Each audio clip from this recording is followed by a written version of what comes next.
I'm sorry. I understand. You don't have to say anything. If there was a way to rewind time, I would have gone looking for it. It was a chilly spring night. I felt the change of seasons and I was a little irritated.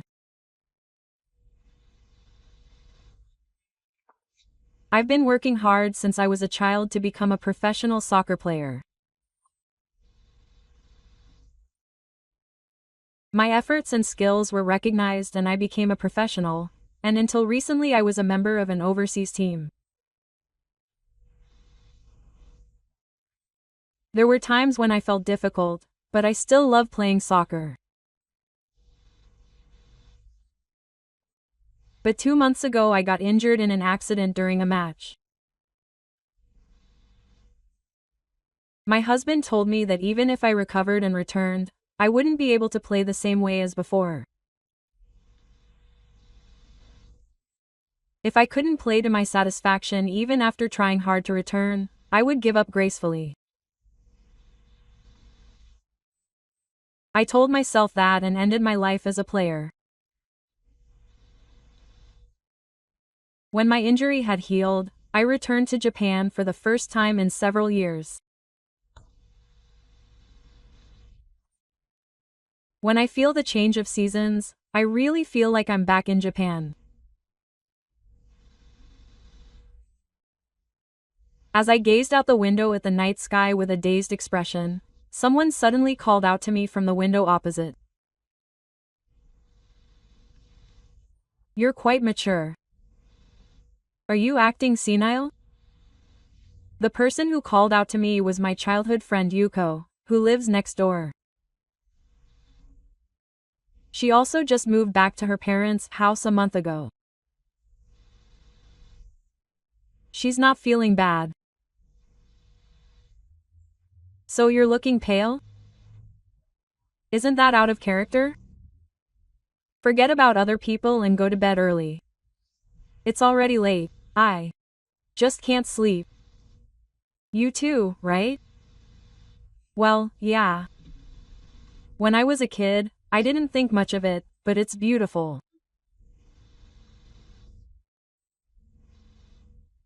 "The night sky from here." "Yeah, maybe it's because the air is so clean. When I'm like this, I feel like I've gone back in time." "Have you decided what you're going to do when you get back to Japan?" "Well, I don't have any specific plans yet. For now, I'll just help my parents with their work while I'm rehabilitating." I can't really picture it. Working at a factory. It can't be helped. I haven't done anything other than soccer. After a brief silence, Yuko spoke up. "Hey, do you have any plans for next week?" Nothing in particular. "So, how about we go on a hot spring trip together? You, Me and me? Yeah, since we've come back to Japan after such a long time, let's enjoy ourselves."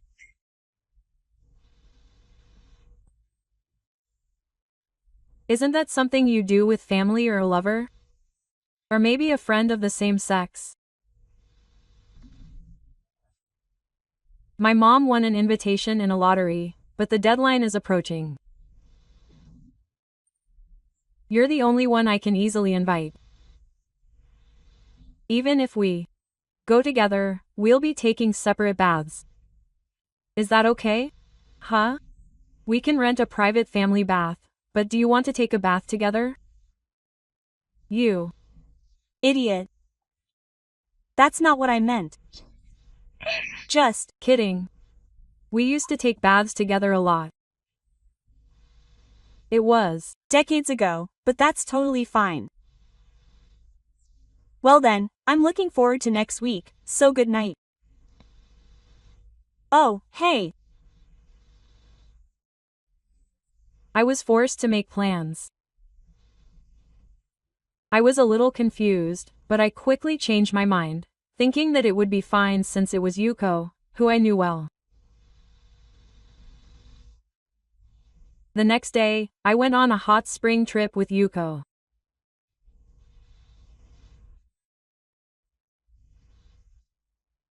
Because of our ages, people might mistake us for a married couple or lovers when a man and a woman stay together, but the only thing that's certain between us is that we're childhood friends.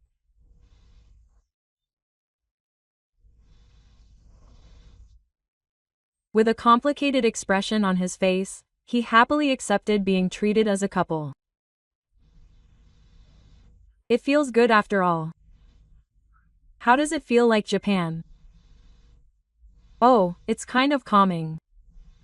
The Inn of Death has a purely Japanese style with a lot of character. He sat down in the spacious courtyard and enjoyed the slow passage of time. How is it? Living abroad wasn't so bad. At first, as I couldn't speak the language, so shopping was difficult.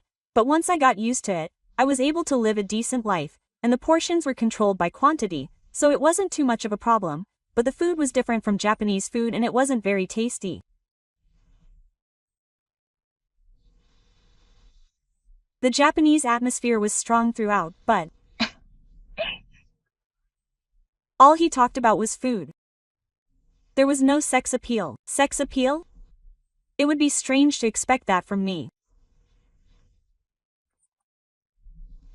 Didn't you have a girlfriend? I'm sure she's popular. Soccer player. I didn't date anyone in particular.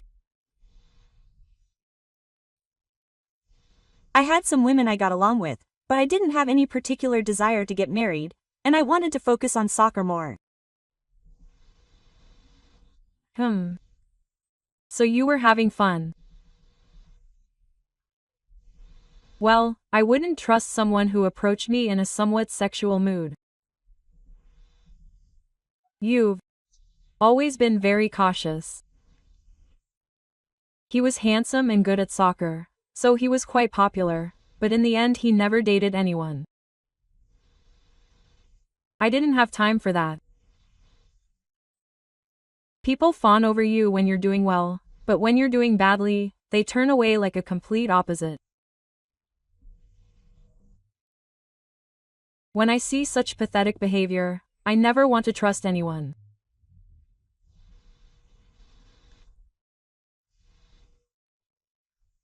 Even the people who used to be so close to me when I was still playing, most of them disappeared the moment I got injured and had to retire. That just shows how little interest they had in me. When I realized that, my pride was deeply hurt. That's why I decided that it was even better not to open up to anyone. That's why I decided to keep protecting my heart. How is it for Yuko? I heard it was tough. Yeah. Well, it was tough. 5 years ago, Yuko, who was working as a 10th-ranked player, went on an arranged marriage at her parents' suggestion. They moved to the city, but about 6 months ago, her husband broke up with her. She became a widow and didn't have many acquaintances, so she apparently sorted out her affairs in the area and came back here.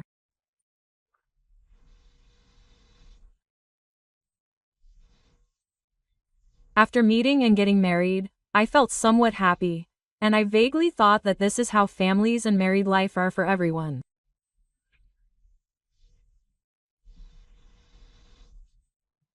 But I never imagined that I would lose my husband so soon. That's right.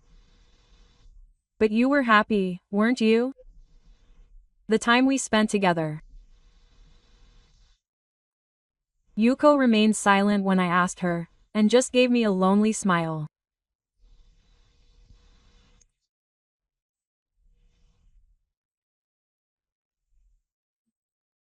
I thought I understood that her marriage involved things that I couldn't control on my own, but the moment I saw her expression, my heart tightened.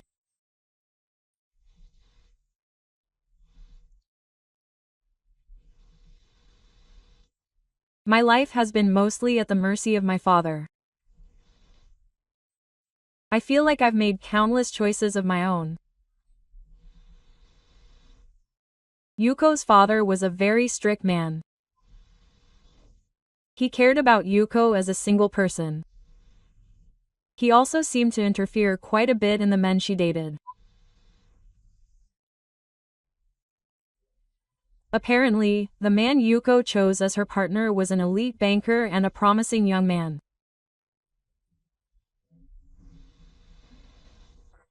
I feel bad for him, but sometimes I think to myself, if I had been more true to my feelings, I wouldn't have had to go through so much pain. I'm a terrible woman. I barely shed a tear when I realized that I was no longer hot. Isn't that because it didn't seem real?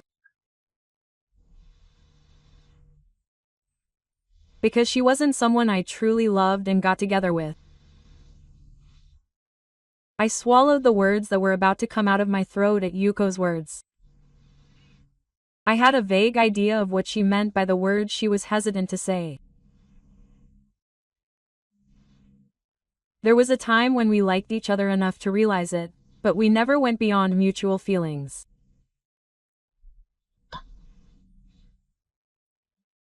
I had dreams of becoming a professional, and Yuko was bound by her father to focus on her studies above all else when she was a student.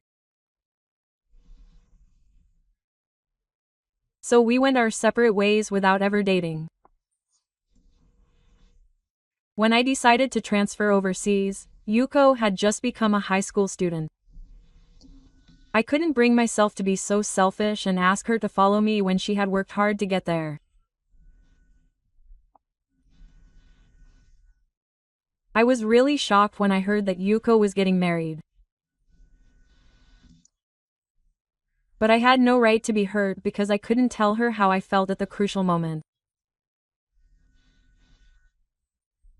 I told myself that and kept turning a blind eye to the fact until now.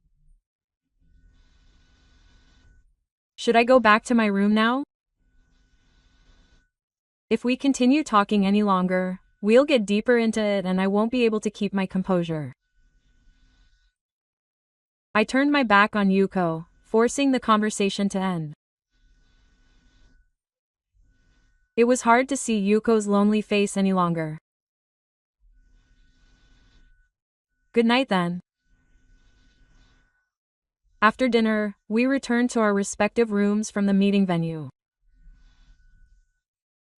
The conversation from the day kept crossing my mind and I couldn't fall asleep. After going to the large public bath by myself to wash off the sweat, I tried to get slightly tipsy in the lounge provided, but my mind was filled with Yuko's lonely expression. Thinking about it won't bring back time, so I'll go to sleep. It was past midnight. I had returned to my room and was lying in bed with my eyes closed when I heard a soft knock on the door. When I went outside, Yuko was standing there, not saying anything. Even though she was silent, I already knew what she was trying to say. I had been feeling the same way, and I was desperately trying to keep myself from doing so. I invited her in, but I couldn't refuse Yuko, who was hugging me with tears in her eyes. I'm sorry. I understand. You don't have to say anything. If there was a way to turn back time, I would have gone looking for it. In this life, I had achieved my dreams and gained temporary glory, but the emptiness never filled me. Although the reasons are different, I think Yuko has been living with the same emptiness. It would be strange if we weren't attracted to each other now that we've lost all ties. There's no need for words between us. Hot breaths flowed from our lips as we pressed them together. We were now pouring out our feelings that had lasted for 20 years. Please. Don't talk anymore. Don't talk. Don't talk. In the dark moonlight, our keys came together as one. In a room littered with discarded bathrobes and obi, we confirmed our love for each other. What are you going to do now? Yuko asked in a sweet voice, wearing a kimono before dawn.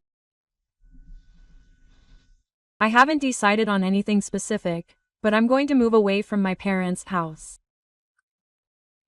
I'm thinking of trying to coach a soccer club. But there aren't many people around there, so I'd like to go somewhere a little more urban. That's right. Even though we had told each other that we were going to meet again, Yuko lowered her eyes when she realized that we were going to be separated again. Won't you come with me? I don't have a job lined up yet, and I may not be in a position to say this, but I don't want to give up on anything and regret it.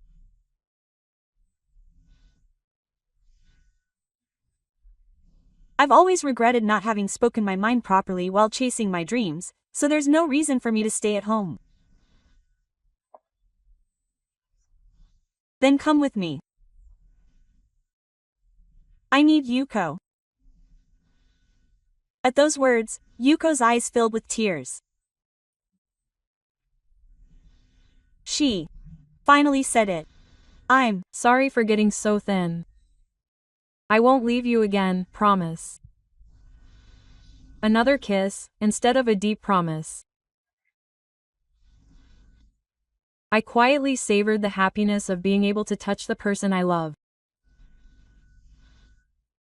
After that, we started a new life in the city.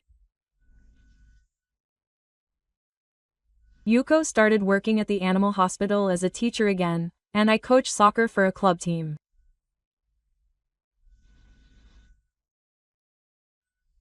Yuko's father was against taking Yuko with him, but for the first time in her life, she insisted on her opinion to him.